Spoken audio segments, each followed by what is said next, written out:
আসসালামু আলাইকুম, কেমন আছেন সবাই? বৌমা হওয়াতে মন চাইলেই কোথাও ছুটে যেতে পারি না। ইচ্ছা ছিল কোথাও বেড়াতে যাব, এদিকে তো আমার বাসায় মেহমানে ভরপুর। স্পেশাল মেহমানদের জন্য নিজের হাতে কি কি রান্না করলাম সবকিছুই আপনাদের সাথে শেয়ার করব। ভোর 5টা বাজে উঠে সংসারের কাজ শুরু করছি, আর রাতে ঘুমাতে যাওয়া পর্যন্ত তো কাজ করতেই হবে। এখানে বড় সাইজের একটা দেশি মুরগি নিয়েছি, আর মুরগিগুলো এভাবে আস্ত করে রেখেছি। সামান্য টক দই, আদা, লবণ দিয়ে কিছু সময়ের জন্য মেরিনেট করতে রেখে দিব। অন্যদিকে চিতই পিঠা বানানো শুরু করে দিয়েছি, সাথে হাঁসের মাংস।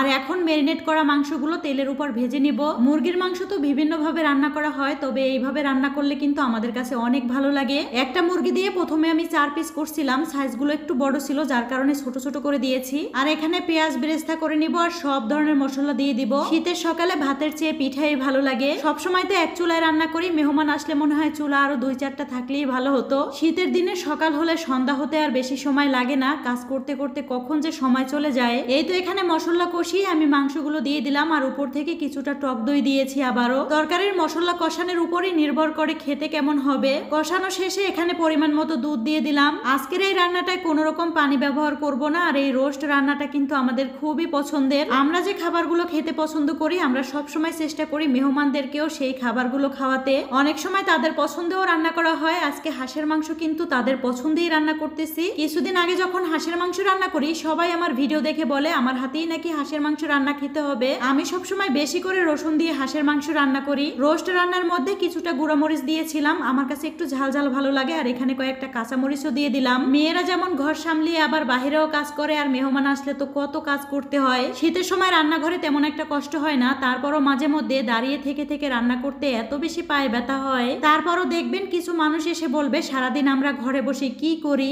আসলে মেয়েদের কাজগুলো কখনো কারো চোখে পড়ে না। কিছু মানুষ আছে নিজেও শান্তিতে থাকবে না, আর কাউকে শান্তিতে থাকতেও দিবে না। আজকে আর হাঁস রান্নার রেসিপিটা আপনাদের সাথে শেয়ার করতে পারি নাই, কারণ এত বেশি ব্যস্ত ছিলাম। তবে রান্না করার পর মনে হয়েছে এটা অনেক বেশি মজা হবে। যখন বাসায় মেহমান থাকে না, তখন কিন্তু পাতিল থেকে নিয়ে আমরা খেয়ে নিই। সত্যি কথা বলতে ডাইনিং এ এত সুন্দর করে কখনো গুছানো হয় না, আর আজকে আমি সবকিছু গুছিয়ে নিয়েছি। বাড়ির বউ নিজে না খেতে পারলেও সবার জন্য সুন্দর সুন্দর রান্না করতে কিন্তু ভালোই লাগে। তারপরও আমার খাওয়া নিয়ে কোনো বাধা নাই। আমার যখন যা খেতে মন চায় আমি নিজেই বানিয়ে খেয়ে নিই, আর একা সংসারে বাধা দেওয়ার মানুষও নাই। শীতের দিনে টমেটো ভর্তা না হলে মনে হয় যেন কোনো খাবারই পরিপূর্ণ হয় না। বেশি করে পেঁয়াজ, মরিচ, ধনেপাতা দিয়ে টমেটো ভর্তা খুবই ভালো লাগে। পিঠা দিয়ে হাঁসের মাংস আমরা সকালবেলাই খেয়েছি। সংসারের কাজ রেখে চাইলেও তো বাহিরে যাওয়া হয় না। আজকে মেহমানদের সাথে একটু বাহিরে গিয়েছিলাম। রাতে এসে কিছু তরকারি গরম করে নিয়েছি, আর কাঁকড়া ফ্রাই করে নিয়েছি, সাথে একটু ভর্তা।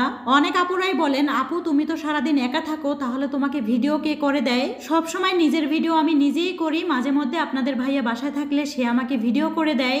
এখন সে আমাকে বলছে তুমি সবাইকে বলে দাও আজকে তোমার জামাই তোমাকে ভিডিও করে দিচ্ছে। বাহিরে কাজ করে এসে আবার বাসায় কাজ করতে কারোই ভালো লাগে না, তাই আমি নিজের কাজ নিজেই করি। তো যাই হোক, সবাই ভালো থাকবেন। আজকের ভিডিওটি এ পর্যন্ত।